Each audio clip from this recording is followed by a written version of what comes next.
everyone, welcome back to our channel विज्ञानोलॉजी।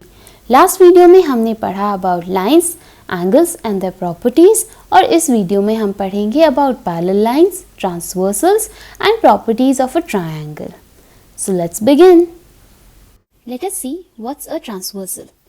हमारे पास दो पैरेलल लाइंस हैं, ये मान लो लाइन L और ये M। इन दोनों को इंटरसेक्ट करती हुई अगर हमारी कोई लाइन पास हो रही है, इसको हम डिनोट कर देते हैं N। तो ये लाइन N ट्रांसवर्सल कहलाती है। ठीक है, अब बहुत सारी प्रॉपर्टीज लाइंस की सामने आती हैं when any two or more parallel lines are intersected by a transversal.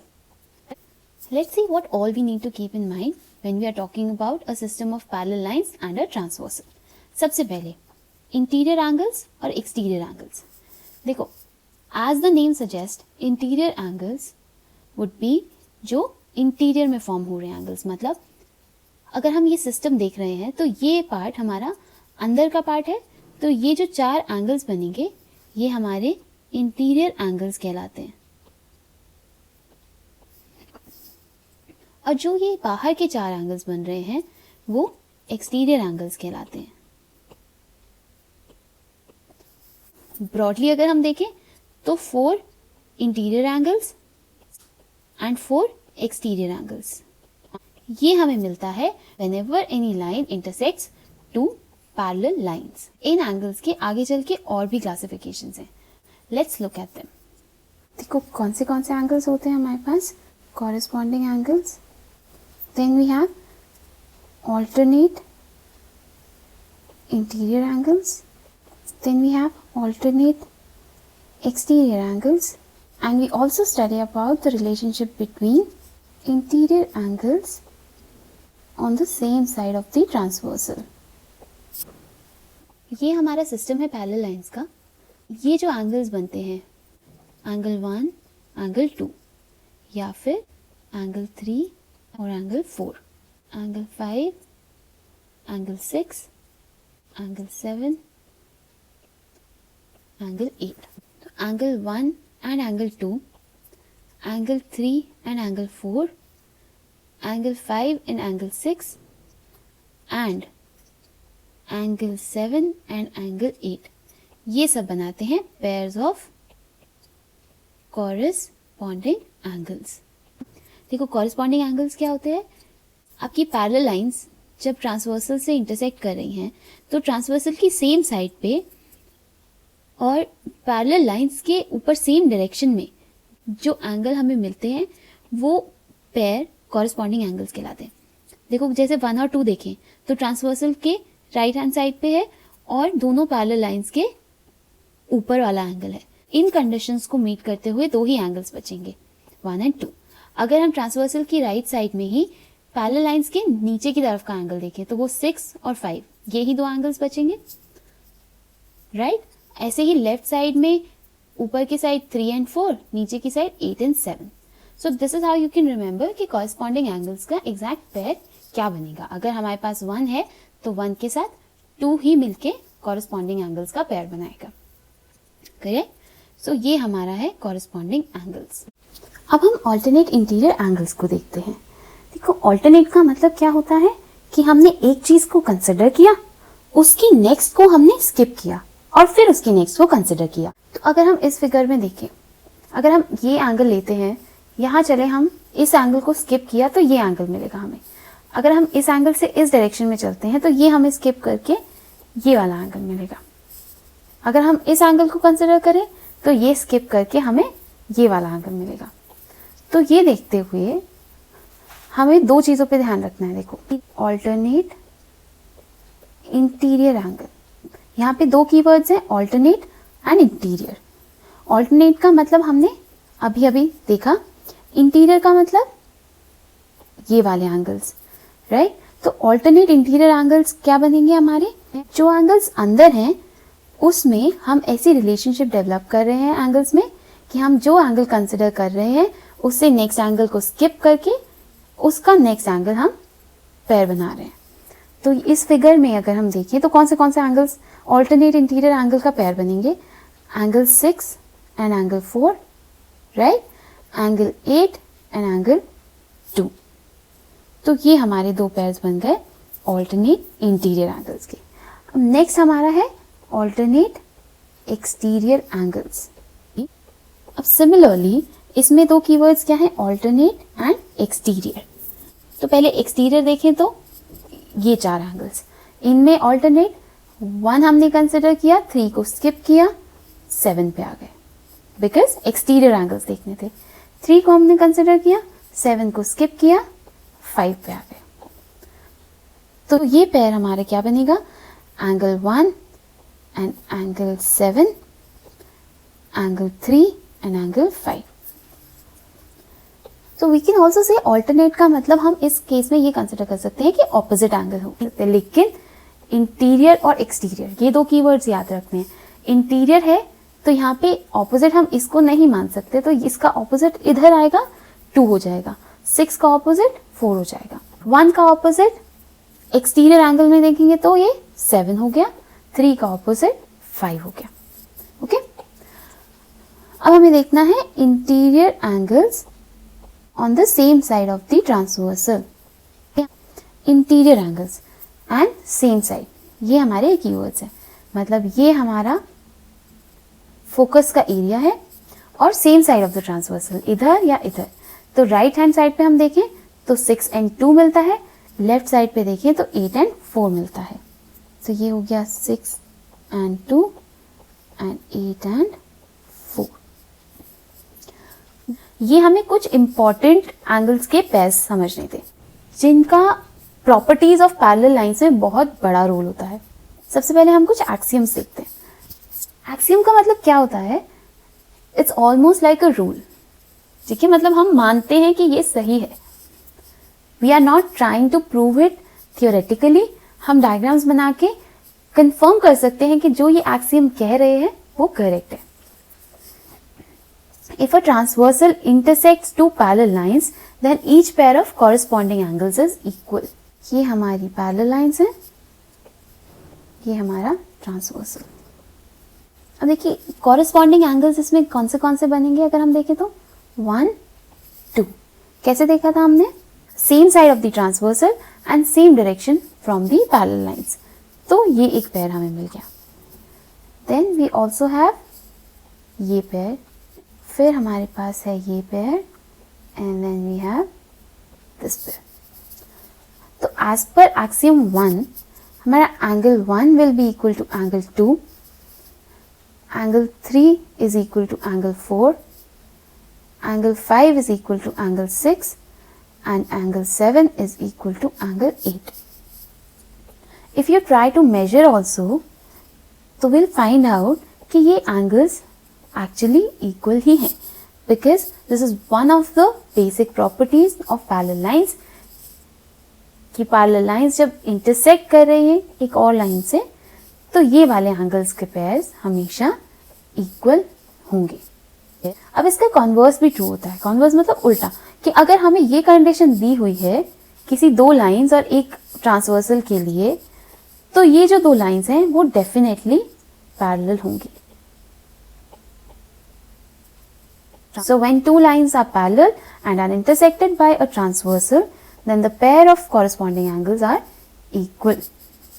Corresponding angles कौन से होते हैं, same side of the transversal, same direction from the parallel lines। एक theorem लिखते हैं, since when two parallel lines are intersected by a transversal, pair of corresponding angles are equal, therefore angle ABE is equal to angle BCG। ठीक है, ये वाला angle हमारा इसके equal है। अब by another property of intersecting lines, ये वाला angle should be equal to this angle FBC। angle ABE is equal to angle FBC by property of intersecting lines।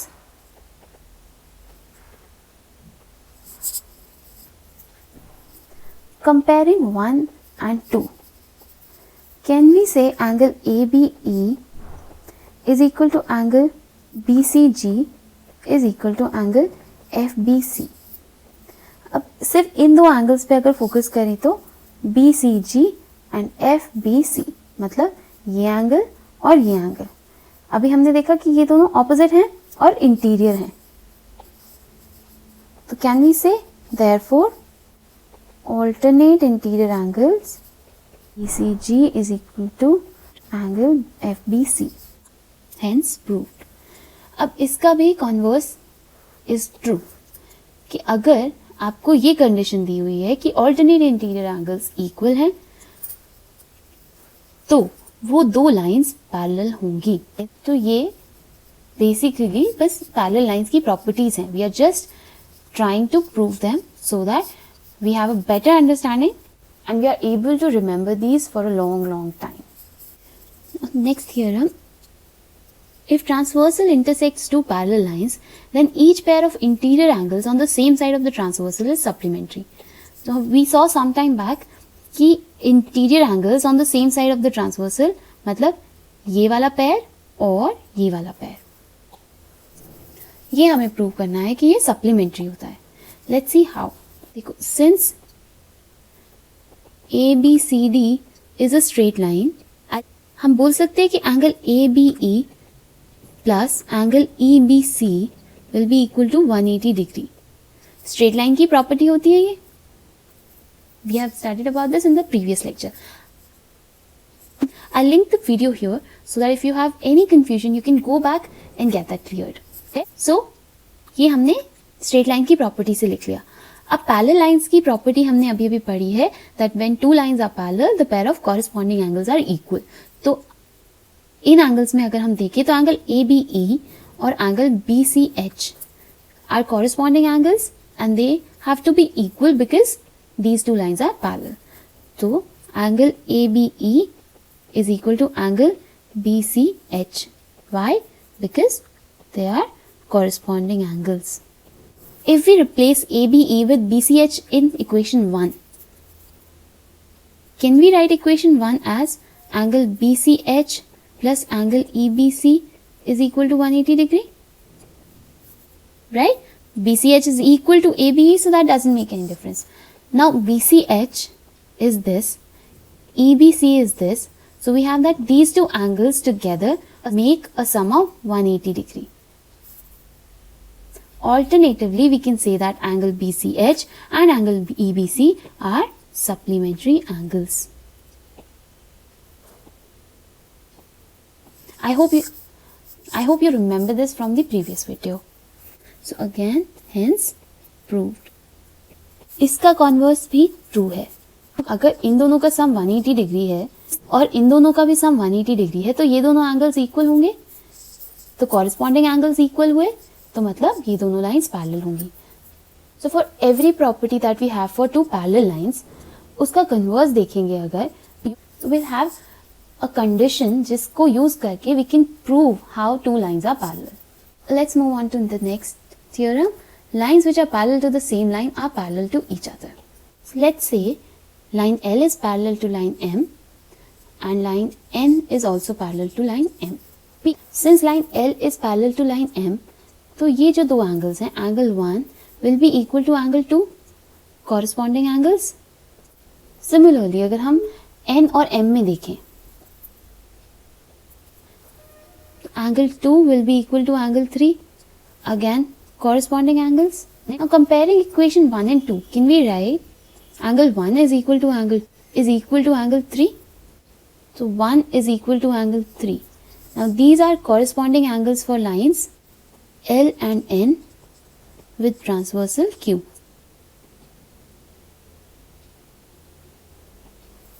Therefore, we can say that line L and N are parallel. So lines which are parallel to the same line are parallel to each other.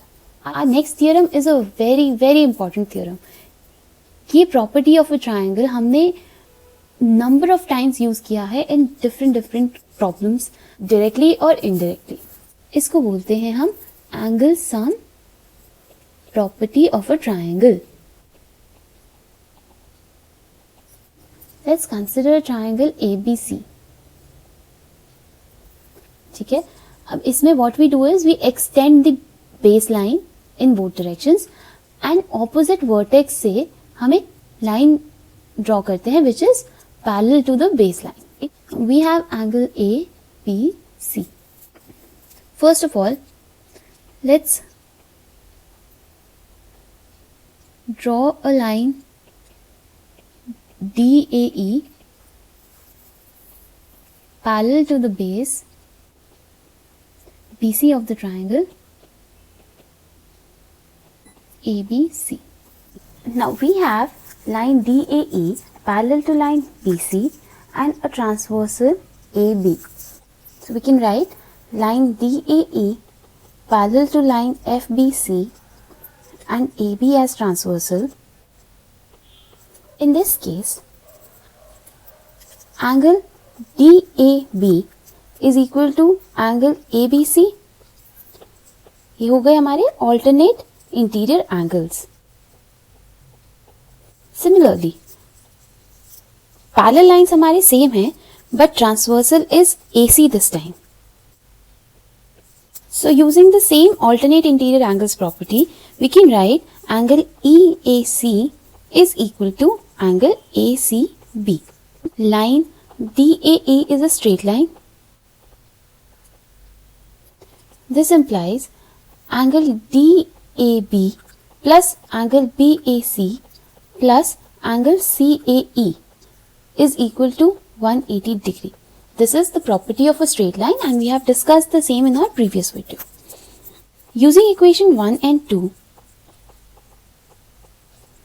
we can write the above equation as angle ABC plus angle BAC plus angle ACB is equal to 180 degree. Now look at this, angle ABC is this angle, angle BAC is this angle and angle ACB is this angle. So we have all the three angles of the triangle and their sum is coming out to be 180 degree. Hence we have proved that the sum of the angles of a triangle is 180 degree using the properties of parallel lines and transversals. Theorem 8 says, if a side of a triangle is produced, then the exterior angle so formed is equal to the sum of the two interior opposite angles. See, side of the triangle is produced, मतलब कोई भी हमारी side है उसको अगर हम line मान के दोनों डायरेक्शंस में एक्सटेंड कर दें, उसको हम बोलते हैं प्रोड्यूसिंग द साइड. तो BC इस डायरेक्शन में एक्सटेंड होगा. अगर हमें AB को एक्सटेंड करना पड़े तो हम उसको ऐसे एक्सटेंड करेंगे. Similarly AC would go like this. For the sake of our solution, we will consider line BC. The exterior angle so formed. Exterior angle हमारा होगा, देखो इंटीरियर तो हम समझ गए जो इनसाइड ऑफ द ट्रायंगल होगा, एक्सटीरियर होता है बाहर वाला. तो इस साइड की कॉरेस्पॉन्डिंग ये एंगल और ये एंगल, ये दो एक्सटीरियर एंगल्स बनेंगे. Sum of the interior opposite angles, ये एंगल अगर हम कंसिडर करें तो these two angles would be the opposite interior angles.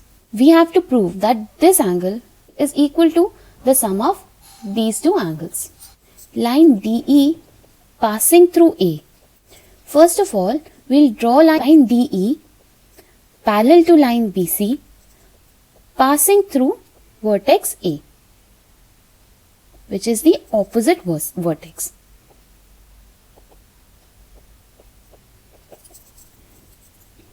So now we have line DAE parallel to line FBC, and in the first instance we are considering AB as the transversal.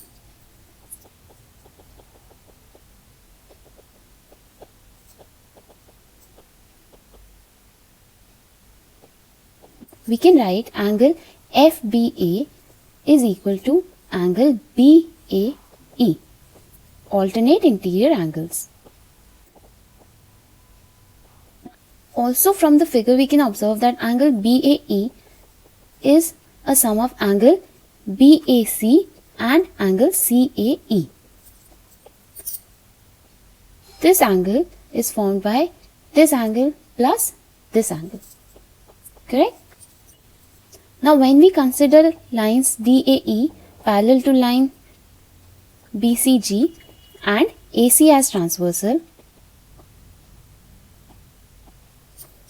we can write angle EAC is equal to angle BCA. Now, putting equation 2 and 3 in equation 1, we get angle FBA is equal to angle BAC plus angle CAE, which is equal to angle BAC plus angle BCA.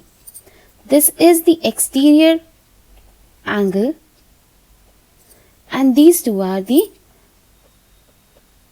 interior angles opposite to the exterior angle.